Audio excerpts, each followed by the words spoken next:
In the Hall of Justice, we present to you Batman, Superman, Cyborg, Wonder Woman, The Flash. And is that it? And Aquaman. And Aquaman! Damn it, I forgot Aquaman!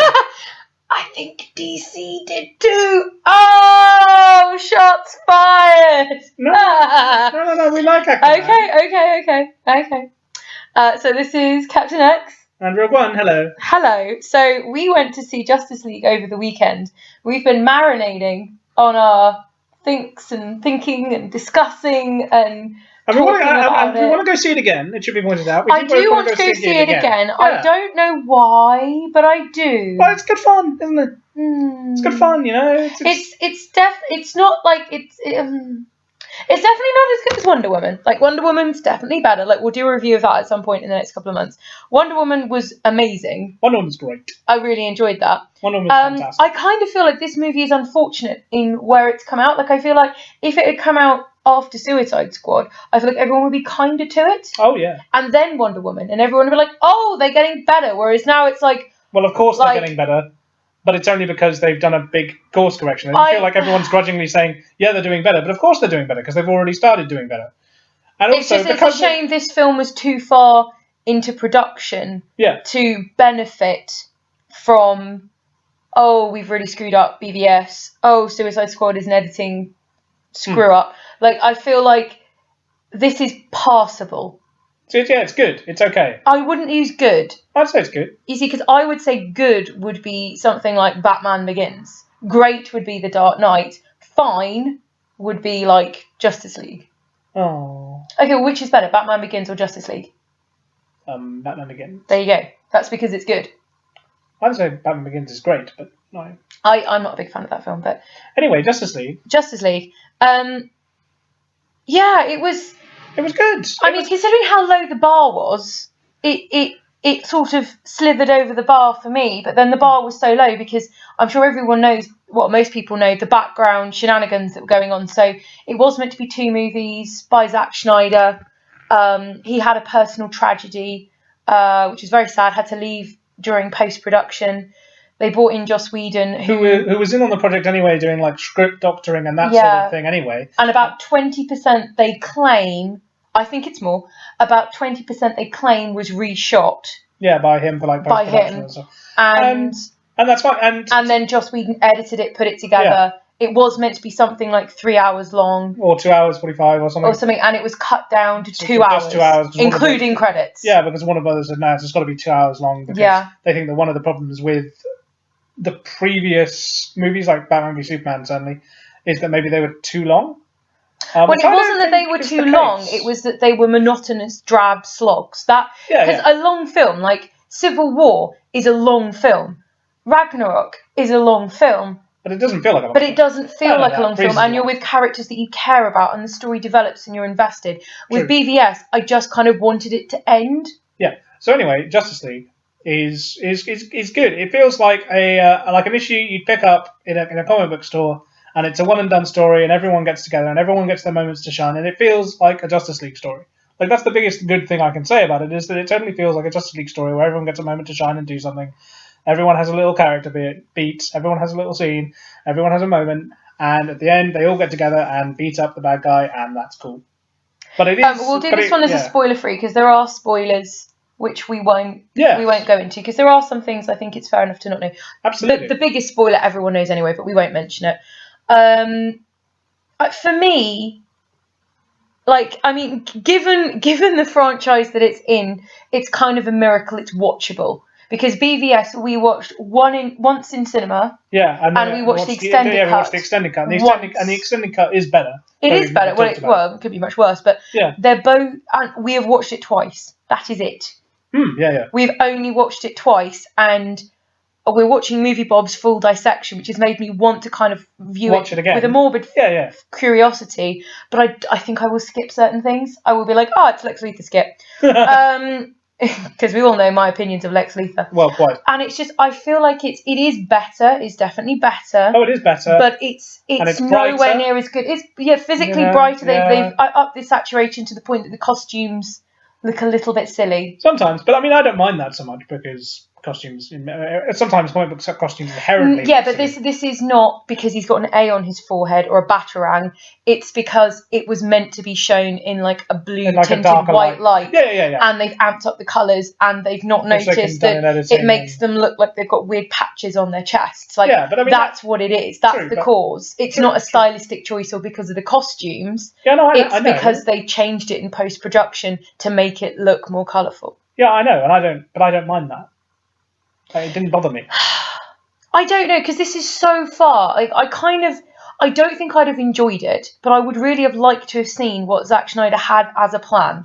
Just as a plan. Like, I don't want to see a film, but because it would be like 8 hours long. But I would like to see the 2-film plan of clearly they were like, okay, so we're going to do, the nightmare that Batman has. We're going to do something with that, and the Flash going back in time.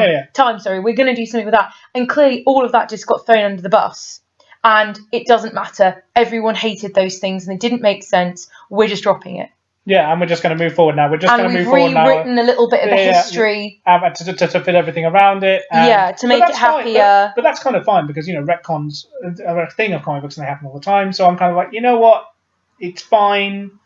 And to most people, it won't be such a big deal. I would rather that they retconned like things like Superman's character. He actually smiled. Oh my god! Right, he smiles. The best, the greatest. Would that be a spoiler? No. Okay. Because the greatest moment for me is the opening moment. Is a phone clip of him talking to this kid, and the kid's asking him questions and just rambling. And he's how much can you save? How strong are you? What can you do? What's the best thing about living on planet Earth? Superman answers all these questions. And he's really, really nice, and it's so good. It's like the best Henry Cavill has been. It's truly the best he's been as Superman. That's not saying much. But he always had the potential to be this good, and we know he did. I'm a big fan of him. Like, I have liked him since he was in Tudors. Like, I have liked him since then. And so we knew he could do it, and then this just let him do it. And it's this wonderful scene, and then at the end he says, what's the best thing about Earth? And then he looks off and he smiles, and then it cuts, and it was so good. I was so happy because I was like, yes, Superman. This is a good Superman. Yes. But the thing of it is... we nearly had it before, but this is, No, we didn't really have it before, because in Man of Steel, he'd been Superman like a few days, and there was huge amounts of collateral damage. I don't agree with that at all. I don't think Superman would ever have that happen. I don't think the whole Zod snapping of the neck... Well, I think it's an interesting thing. Yeah, but I don't agree with that. I'm just talking about in Batman v Superman. Yeah, but I know. But I felt like it was more of a Superman in it. No, he wasn't. Anyway. He wasn't. That's a whole other bag of cats. But I feel like it's better. I prefer the course correction. Yeah, the course correction. And I feel like it's massively refitting a lot of different things. Like, it's just, oh no, Superman was a beacon of hope. Hang on. Why was he being interrogated by Congress? Why was there 100 people outside of the Capitol building in BVS protesting aliens off of our planet or whatever it was they said in their banners? He was not a loved figure. They deliberately made him a controversial figure in the first 2 films, which is fine. That's kind of an interesting thing. Interesting approach, being realistic. Then they've just completely done a 180 and gone, no, everyone loved him. He was a beacon of hope and a beacon of trust. And, oh, no, he was great. We all loved him. And Batman decided that he let him down, even though they'd only talked for about a minute. But he did say that in the end of Batman v Superman, didn't he? He did, but it was such a quick turnabout because it was a forced conflict and then a forced resolution and then a forced alliance. I understand, but we're talking a bit too much about Batman v Superman. Well, it's hard not to because it's a soft reboot. What they've done is a complete soft reboot, except they've kept a lot of the stylistic trappings. They've kept all of the actors. Yep. I mean, some of the dialogue is still a little bit stilted. Obviously, most of the Whedon stuff is better, but it's really hard to talk about one without the other because they're so different. And that's an issue, because Marvel deliberately make all of their movies different. And that's why they work, is because each one is its own self-contained little universe. If you compare all 3 Thor movies, the first and the second one sort of go together. The first one is like a Shakespearean soap opera. The second one is kind of like that, but with more space stuff. Yes. And then the third one is just like a screwball comedy bromance. Yes. In space. And it's that's why they work, is because they're not all the same tone. So when you do have Guardians of the Galaxy rocking out of nowhere, it works. Whereas the DCEU, they were all the same tone. They were all very washed out. They were all very super serious, super gritty. And I think that's where they've fallen down, because when you do a course correction, it's really noticeable. Yeah, but they already started that with Wonder Woman, though, didn't they? Because Wonder Woman wasn't like those. It wasn't, no. It's because Zack Snyder wasn't involved. And it wasn't ridiculously reshot like Suicide Squad was in response to BVS. Or re-edited or whatever, yeah. Like it... Well, no, whole sections of it were reshot and then re-edited. Yeah, but anyway, Justice League. I know Justice League. It's just there's not a lot to talk about. It's action sequences, money shots, and a very few character scenes. I loved the bit with when they first meet the villain and Batman gives Flash a pep talk. Like, I loved stuff like that. There were moments that were great. Like, it's the same thing with every DC movie. There are moments that are great. I'm not denying that. Like, in all of them, there are great moments, but that does not make a good movie. Yeah. That does not make a good movie. And, I mean, I counted, like, we had a discussion about this. If you have watched all of the trailers, in the first hour of the film, there is something like 4 or 5 scenes that were not shown in part or in entirety in the trailer. You disagree with me? I dispute that because I don't think you're counting the scenes correctly. But... Okay, but you have to admit, the first hour is like watching a longer version of the trailers. In certain things where we were in a certain place, I won't say it because it's a spoiler, and someone is holding a weapon, and I was like, oh, so when that goes and then Aquaman comes in, oh, that's why. And from then on, like, it was meant to be this really tense moment, like, oh, what's going to happen? I was like, oh, well, that will happen, and then Aquaman will pop up, and I knew because it was in the trailer. Yeah. And it's like, most of the first hour felt like that. Like, I saw that and was like, oh, and then we're going to go to this bit, and then we did. And then we go to this bit. You get that a lot with trailers these days, though. I know, but that's an issue. Like, if the trailer, if the majority of your scenes in the first hour of your movie are shown in part, or the Flash's intro scene is basically all shown, except for what is clearly a reshoot, but it's really stuck good. in the middle of it. But it's really good. It is really good, but I've seen it already. I've experienced it.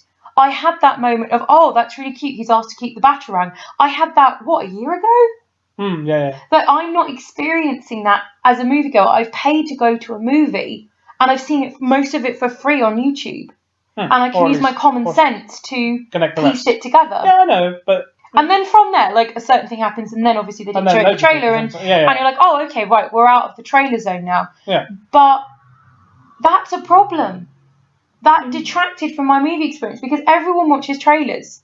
Yeah. And it shouldn't be... Like, obviously, probably the first trailer was when the movie was 40 minutes longer, and it was going to be the first half of 2 movies. Well, yeah, because at that point, that first trailer was the Comic-Con thing, and they'd only been shooting for like 2 weeks. So that's fair enough, but it's just such a disappointment. Like, even within the context of the universe it's in, it's just such a disappointment, because the first live-action Justice League movie is passable.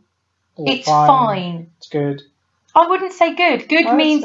You see, good, I would say, would be something like Guardians 2. Guardians 2 is great. Guardians 1 is...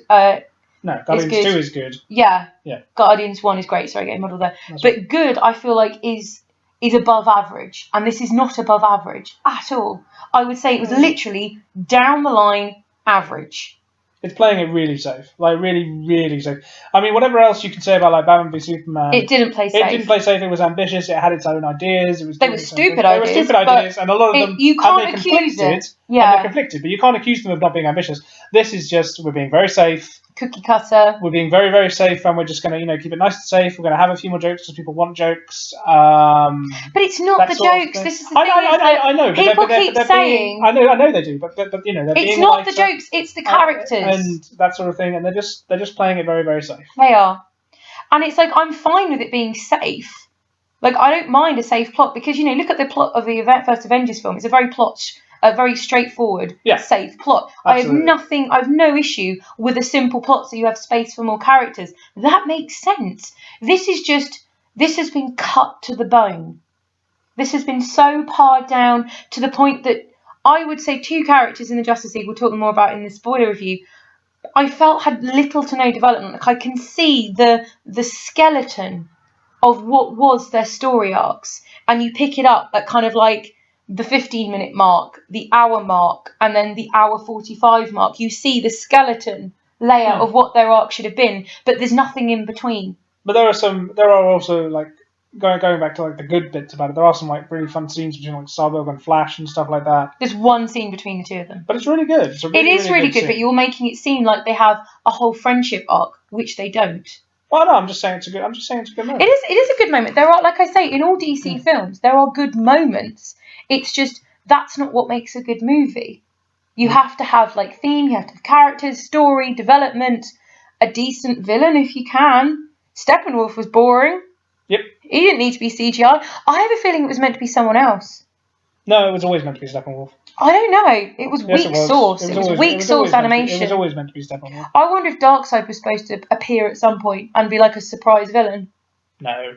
I don't know. But anyway, it felt bizarre. It felt bizarre. He was just this tall guy with horn hat and like chin horns. But it's kind of how that's just... Yeah, no, I'm not criticising the design. I'm criticising the subpar CGI. Oh, right. Like you have, I can't remember, I never know how to pronounce his name. It's Kieran Hines? Kieran Hines, yeah. I'm sorry if I'm saying the name wrong. He's great. Like he's got quite an imposing voice. He's got because he's in Game of Thrones. He's the guy Mance Rayder. Mance Rayder. He's got quite a physical. Or Julius Caesar from Rome. If you watch that. He's got quite a physical presence to him. Yeah. That I feel would have been quite useful because he feels very weightless. Like when he's throwing people about, I don't feel it. Whereas with Loki throwing, Cap around. But with his fight with Wonder Woman, I thought that went quite well actually. So I can't. I mean, it was fine. I didn't feel any stakes. Yeah, but what I mean is there was heft to him then. Like you're saying, he's not really. No, not in terms of he was weightless and he floated about. As in, I didn't feel like he was an actual threat. Oh. He felt like the warm-up guy before the real threat appears. Well, I think, clearly he is the warm-up guy because he's just like a but that's fine. It's fine to have him as someone else, but then Loki is the warm-up guy for Thanos, and Loki's amazing. So I can understand that there is a problem with weak villains in comic book movies, and if I had to choose between a good villain or a good superhero, I'm going to go for a good superhero. And to be fair, like it's better than having He Who Shall Not Be Named back. Oh, the Luthor. Yeah. So, that is true. Like he is better than that, but he's just so blah. I know, but he's so blah. He's so boring. He doesn't amount to anything. His motivation is kind of like that of a child. Yes. Of I lost once a while ago, and now I'm back millions or thousands or goodness knows how many years after to throw my toys out the pram again. I don't know why. But then that is his thing. That is. So then why didn't he come like I don't know, like a couple of hundred years after? Like I didn't understand why he had to come back then. It was. Didn't they say it was because of Superman's death or something, and that's what? But there was Superman is what? Let's say 30 years old. Yep. So up until 30 years before this movie, the planet was not under Kryptonian protection. True. So he could have come anywhere between, let's say, 5,000 years ago when he attacked the first time and 30 years before the movie. There was no clear motivation. Like if you said, right, well, when Cyborg's dad used the mother box to rebuild Cyborg's body, this, I don't know, reawakened the boom tube to Apocalypse. And then that's what happened. I'd be like, that's fine. Yeah. That would be fine. But there is no reason why it's happening now. That, oh, well, Superman's dead. There's no Kryptonian to protect it. It's like, but there wasn't 30 years ago. Like, if you literally went back 31 years ago before Clark arrived, and he would have been a baby when he arrived. True. Like, what's he going to do? Like, he's a 5-year-old Kryptonian. Hit him with his pinky. I've no idea. But I mean, There's just a whole plethora of slightly perplexing story threads. Like, one, like when they go into the ship, the crashed ship from the first Man of Steel, it's nighttime. And when they come out, what is supposed to be like maybe 5 minutes after it, it's daytime. Yeah, I know. And that's clearly an editing thing. There are certain parts where you're like, oh, there was clearly meant to be an action sequence there. And they're like, oh, look, something's over there. And then, oh, they've gone. Yeah. And it felt so kind of like, oh, no, they've gone away. And you're like, oh, okay, I could have had an action sequence there. That would have been fine. That would have been fine. But, you got to keep it down to 2 hours. People have told us. I feel like that's stupid. Like, it's not realising what the real problem was. And it's that the characters were boring, the story was boring, and you weren't invested. That's why they felt like a slog. Audiences can put up with a long film. Like, The Lord of the Rings is testament to that. Yes, I know. They are very long films, particularly the extended cuts, and I'm fully invested throughout them because they're very well made, the actors are good, and the characters are interesting. Yes. And they go, oh no, it's because it was too long. That's the problem. Well, I think it was also just to make money or whatever. So they could have more screenings in a day. Yeah, exactly. Yeah. It's just such a shame. Like, it makes me sad. It makes me feel tired because it's just like Marvel is just kicking DC's butt, and it just makes me feel really, really, really sad. True, but because it doesn't feel fair to compare them. Like, I do, but it doesn't feel fair to. But I think this course Everyone correction. does. I think this course correction will see them through, and I think they'll be fine. It sounds like they're holding up until they have good scripts. Yeah. Which is nice, because I know the Batman is being completely rewritten. Yeah, because the they've Flash had a new director is being on its fourth or fifth director. Yeah. Something like that. So I don't know, we might get a rewrite of that. Patty Jenkins' Wonder Woman 2 will be great. I don't need to know anything else about it. She's making it. I have faith in her. It's going to be great. Cyborg, I don't know if that's been put on the shelf. I don't know. I'm really interested in Cyborg. But they've resolved what would have been his first movie character arc in Justice League, which is why it doesn't work doing it before his first solo movie. But that's like the Black Panther problem in Civil War. I have the same problem with that. I'm like, well, I have no interest in seeing a Black Panther movie because now you've just done his first movie in Captain America Civil War. Can I counteract that? You can, but because Black Panther would be yet another superhero movie starting where a male father figure dies, the son or the son figure has to go through a period of self-growth and self-realization to then become the hero they want to be. We've seen that. We've seen it twice in the Spider-Man movies in the last 10 years. Yeah, I know. I don't feel we needed to see that again. I felt like putting it within Civil War was absolutely fine, and hanging the whole film around it wouldn't work as well. Whatever they're going to do. I know, but I'm just saying that's a Marvel example of how they've done that, and but it was fine. Forward. Yeah, but they did it well, and they gave it time, and that movie was longer. That movie was like a good 40 minutes longer. Yeah, I know, but I'm just. And also, it was more focused. The plot actually developed it from Wakanda at the beginning. I know, but I was just comparing and contrasting the two and saying that, look, Marvel have done something similar, so I'm sure DC can do the same with Cyborg, and I'm sure it'll be fine. That was my point. Oh, okay. Sorry, I thought you meant as in you thought that the Black Panther shouldn't have been Civil War. No. Oh, okay. I'm sorry. I misunderstood. Yes. It's just, I don't know. I just hope DC get their act together because it's just embarrassing. It's just, like, because you think about it, like, we were having a discussion about what movie in the MCU was an equal level with this movie, and there isn't one. They're all better than. Well... No, even Iron Man 2 is better than this. Is it, though? Yes, it is. It is. It's got a lot more sort of coherent plot. I'm a lot more invested in the characters. Okay, that's based on previous incarnations, but if you've got characters you don't like going into Justice League, I didn't like Batman. I didn't know what to think of Jason Momoa. The Flash, I like Ezra Miller, so he was okay. And he was charming too. He was really good. But going into the film, I didn't know that. Yeah. And then Cyborg, we didn't really get anything about him from the trailer. No, and we all saw was him screaming as a head on a board in the Justice League cutscene that they decided to throw in the middle of the film. But he was really good. But I didn't have the same investment. The only person I actually cared about was Wonder Woman and a little bit of I thought the Flash would be fun. That's it. Yeah. Whereas with Iron Man 2, I love Tony. I love Pepper. I love Happy. Yeah. Scarlett Johansson pops up. Love her. She's great. She's kicking ass. Like her. So those are four characters I already care about before seeing the movie. I know, but Iron Man 2 is a mess and doesn't. It is a mess, but I still think it's better than Justice League. Okay. Do you not agree? I don't know. I'd have to rewatch Iron Man 2 to be honest. It's not something I don't know. I just feel like it's not even as good as the worst Marvel movie, which is like, oh damn.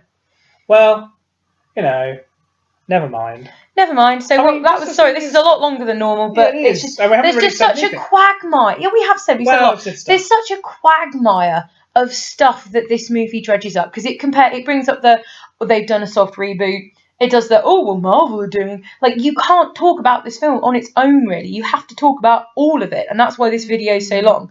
And goodness knows how long the spoiler video is going to be. Oh, yeah. Okay. Some movies just need more time to talk about it, because this movie has not been an easy movie for them to make. That's true. They've remade it goodness knows how many times now. Yeah. We don't even know what cut this is. This could be cut 44, for all we know. Same as a lot of films, really. So, What's your rating then? oh, it's probably still the same as it ever was. I think a 3. See, I think it is a perfectly passable average film, 2.5 That's out of fine. 5. Good. Literally middle of the line.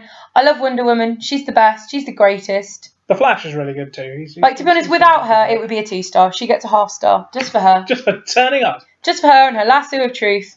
That was, oh yeah. Spoilers. Yeah, Spoilers. yeah. Okay, so sorry this one went on a bit long, but there's just so much to talk about with this film, even though so little happens. But a lot of fun stuff happens. A lot of fun I want to be stuff, clear. that's Like, true. there's a lot of And we fun are stuff going to go rewatch it. Maybe we'll do another second review. a reappraisal or an appraisal. Maybe, I don't know. Well, maybe not. But Anyway, let's wrap it up. Bye. Bye.